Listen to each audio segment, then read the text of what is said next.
In the beginning, everything was alive. The smallest objects were endowed with beating hearts, and even the clouds had names.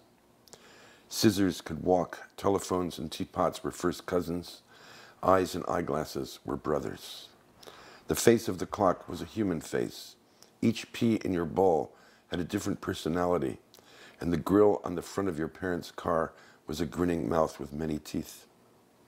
Pens were airships, coins were flying saucers, the branches of trees were arms, stones could think, and God was everywhere. Well, I know about this term autofiction. I think it comes out of France originally. That's not what I'm doing. I've never done that.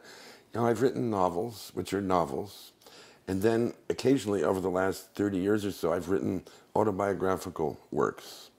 So this one would be the fifth in the sequence, starting with The Invention of Solitude, way back, Hand to Mouth, The True Stories in the Red Notebook, and then most recently, Winter Journal, and this new book, Report from the Interior. And these two books, the last two, are a kind of pair. I think of them as brother and sister, twins.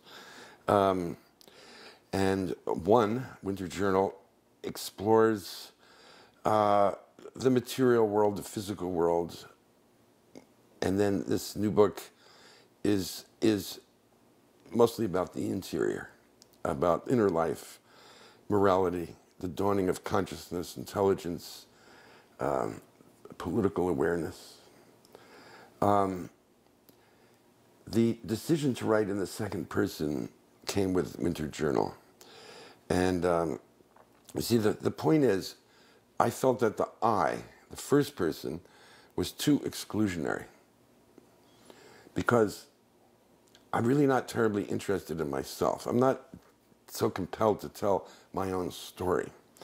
But I can use bits of my life to talk about what it means to be human, to talk about things that we all have in common. So first person would be too traditional in that sense, because it's not a book dwelling on a kind of the self-regard that most autobiographies are involved with. The third person, which is an option, and one that I used in The Invention of Solitude in the second half to write about myself. In that case, it seemed correct. In this case, the third person would have seemed too distant to me. So then you have the second person. It's a very unusual way to write an autobiographical work. But I think what it does is it sets up a little space between myself and myself. So I can look at myself, address myself as if I'm an other, and enter into a kind of intimate dialogue. But at the same time, the you also has the effect, I think, of drawing in the reader, implicating the reader in what's happening, as if the reader himself or herself were being addressed as well. So that's how all this came about. But again, these are autobiographical works without being autobiographies. They're not chronological, especially Winter Journal jumps all over the course of 60 years. So I always thought of that book as a kind of musical piece or a poem composed of autobiographical fragments, but not a continuous story.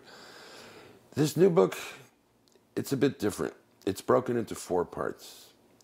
The first part is about my childhood, and I stopped at the age of 12. And that's maybe about 100 pages, the first 100 pages of the book. Talking about the, I suppose, inner development, dawning consciousness, as I mentioned before. When did I realize I was an American, for example? When did that start to mean something to me? When did I realize I was a Jew? When did that start to mean something? And so on and so forth. The second part of the book is a bit strange. It's called Two Blows to the Head. and it describes two movies that had an enormous impact on me when I was young. The first one I saw when I was 10, and the second one at 14, just as I was entering my adolescence. The films are probably not known in Denmark at all. One is a science fiction movie from 1957 called The Incredible Shrinking Man, and the other one is a classic American film from 1932, I Am a Fugitive from a Chain Gang.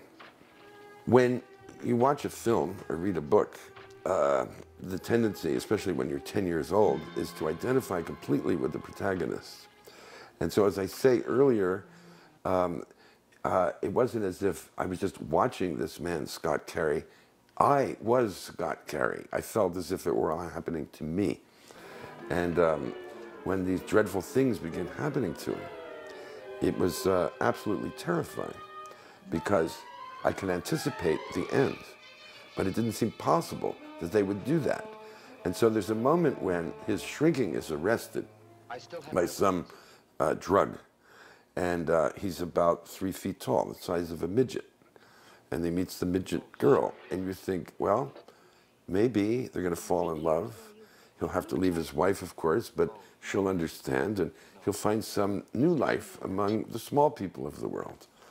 But of course, the drug wears off, and he continues to shrink. And I do recommend this film to everyone. It's really quite a remarkable piece of work. Then, what happened was this. As I started writing the book, I thought, well, maybe it'll just have these two parts. Or maybe, I don't know what I'm doing with it. Maybe I'll just publish the first part as a tiny book about my childhood. But then, about a month into the project, I got a call from my ex-wife, my first wife. Lydia Davis is also a writer. And she told me that she was planning to sell her papers to a library, university library, which is common in America. Many writers sell or give their papers to libraries. In fact, my papers are in a library right here in New York, in the New York Public Library. So she informed me that, and you know, we split up in 1978, so this is many, many years since we've lived together. She said that she had over 500 pages of letters I had written to her from when we were young, because we met when we were 19 years old. And she wanted me to look at them, because the fact is that the law about letters is that the recipient owns the piece of paper, but the author of the letter owns the words. So she wanted to know if I objected to having people look at these letters. And so I said, fine, send them to me. So as I was working on the first part of the book, I would receive every few days or every week a package of about 20 or 30 or 40 pages. And they just kept coming, bit by bit by bit. And especially the earliest letters from ages 19 to 22 were so fascinating to me, because I remembered almost nothing of the circumstances under which they were written.